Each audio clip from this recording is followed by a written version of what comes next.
Здравствуйте, дорогие друзья! Я рада вас приветствовать на моем канале. Сегодня в данном видео я готовлю незабываемо, просто нереально вкусный торт груши-карамель. Торт готовится очень просто и очень быстро. Несмотря на всю свою сложность в разрезе, торт очень простой в приготовлении. С необыкновенно нежными шоколадными коржами, с большим количеством карамели. И сначала я приготовлю карамель, потому что мне нужно будет ей дать хорошо остыть. В кастрюле у меня 200 грамм сахара. Ставим на очень умеренный огонь.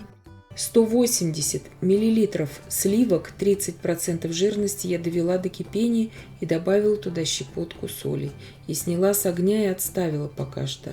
Сахар начинает потихоньку плавиться. Из боков я слегка его начинаю пододвигать к центру. Ничего здесь я пока не перемешиваю.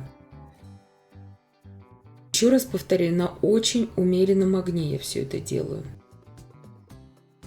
Сейчас моя задача, чтобы сахар полностью растворился. Когда сахар растворился, я добавляю туда 100 грамм сливочного масла. Здесь у меня 82% жирности у масла.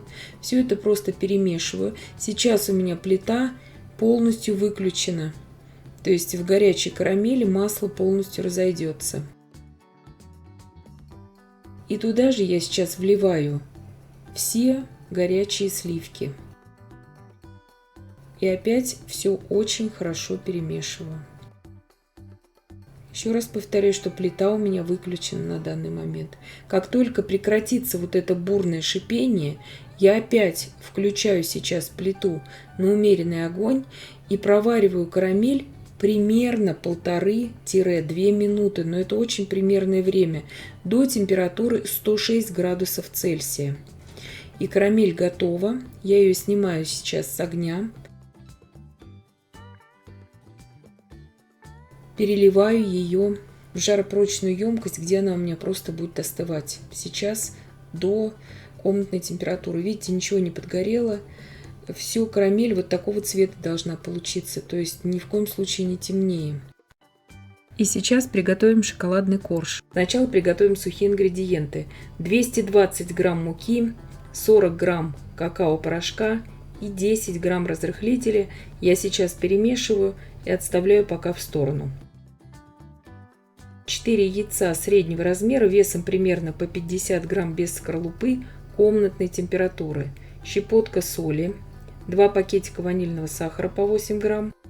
Все это взбиваю сейчас до такой пышной пены.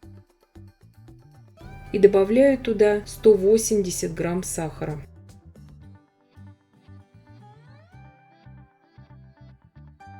Яичную смесь я взбивала примерно 4 минуты. Добавляю туда 100 грамм растительного масла без запаха и 100 миллилитров молока комнатной температуры. Все это просто перемешиваю до однородности.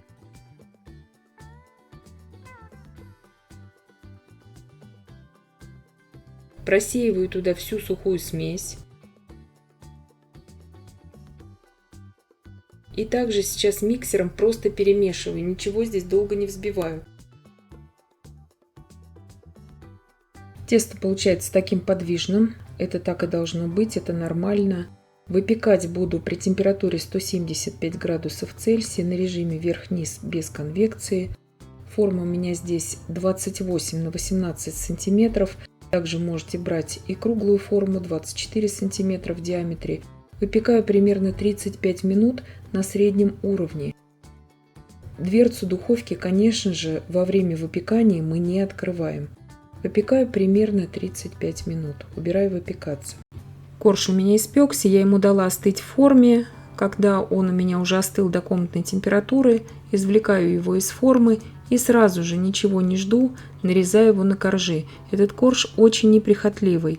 Его можно и замораживать, его можно использовать в различные торты и в 3D-торты. Он очень нейтрален во вкусе, то есть он своим вкусом, как это часто бывает с шоколадными коржами, не заглушает основную начинку. Вот это очень важно, я считаю. Нарезаю его на 2 основных коржа. Третий корж, шапочка, нам понадобится для начинки и для обсыпки этого тортика. Сейчас я уберу пока шапочку в сторону, а коржи буду использовать. Также я беру здесь консервированные груши, 460 грамм самих груш и остальное у меня компот. Он мне тоже понадобится для пропитки коржей. Груши у меня нарезаны вот так вот половинками. И даю им стечь, и в это время приготовлю быстрый, очень сырный крем. Для крема я использую 300 мл очень холодных охлажденных сливок для взбивания жирностью не менее 30%, 50 грамм сахарной пудры, 16 грамм ванильного сахара, 300 грамм творожно-сливочного сыра и 250 грамм сыра маскарпоне. Все молочные продукты очень холодными должны быть, из холодильника обязательно. И взбиваю до устойчивых пиков. Сырный крем взбивается всегда превосходно, готовится буквально за 5 минут и получается у всех. Наполняю сейчас кондитерский мешок половиной этого крема, то есть полпорции беру в кондитерский мешок. В оставшуюся половину крема я добавляю 1/4 от шапочки бисквита. Надеюсь, что я понятно объяснила. Прям вот так вот руками измельчаю. Очень удобно использовать всегда крошку от бисквита в крем. Крем становится более стабильным, эффектно выглядит начинки. И начинаю сразу сборку тортика. Нижний корж я не пропитываю, потому что сам корж очень нежный, вы можете его пропитать. Но здесь и груша у меня, и крем, все это достаточно влажности. Пропитаю только средний корж, чтобы торт был более стабильным. Все груши сейчас как раз выложила на корж 28 на 18 сантиметров. У меня формы это кондитерская. Выкладываю весь крем с крошкой на груши. Распределяю его, как раз хватит этого крема, чтобы полностью закрылся слой с грушами. Благодаря крошке крем становится гораздо более стабильным и очень интересно смотрится в разрезе, и крем получается по вкусу необыкновенно просто вкусный. Очень хорошо разравнивается этот крем. Отделяю от формы и сразу снимаю форму. Вот так при помощи пластиковой доски выкладываю второй корж на крем. Корж очень нежный, поэтому лучше это делать при помощи доски. Пропитываю грушевым компотом второй корж. И вот этот теперь крем, который мы откладывали в кондитерский мешок, наношу уже на второй корж. Вот в виде такого своеобразного лабиринта. Обязательно оставляем такие борозды для карамели. Крем очень хорошо держит форму, он будет держать карамель. Карамель у меня постояла в холодильнике, так как у меня тепло очень в помещении, и я ее остужала дополнительно в холодильнике, поэтому она у меня получилась такая уже вязкая. Мешок кондитерский для карамели всегда берем более плотный, чем обычный. Если у вас нет плотного кондитерского мешка, берите плотный мешок для заморозки продуктов. Всегда такие мешки, как правило, очень плотные, и можно их использовать просто для начинки, ничего страшного в этом нет. Делаю вот такие борозды из карамели. Вся карамель у меня здесь уйдет, которую мы сварили, все это количество. Карамели здесь должно быть много. Оно и в названии у нас заявлено, что груша с карамелью у нас торт должен быть. То есть карамель должна очень хорошо и чувствоваться во вкусе, и визуально, оптически быть заметной в этом торте. Вся карамель у меня практически здесь уже ушла на начинку. Так и должно быть, то есть карамели должно быть реально много в этом торте. Груша очень дополняет и смягчает как бы собой вкус этого торта. Очень советую его приготовить. Готовится простейшим способом. Сейчас из остатков белого крема дополняю все эти борозды, разравниваю и уже измельчаю крошку. Вы можете ее измельчать в комбайне, в измельчителе, все как вам нравится. Я измельчаю просто руками, потому что она нежнейшая здесь, эта шапочка у бисквита. И посыпаю ей торт.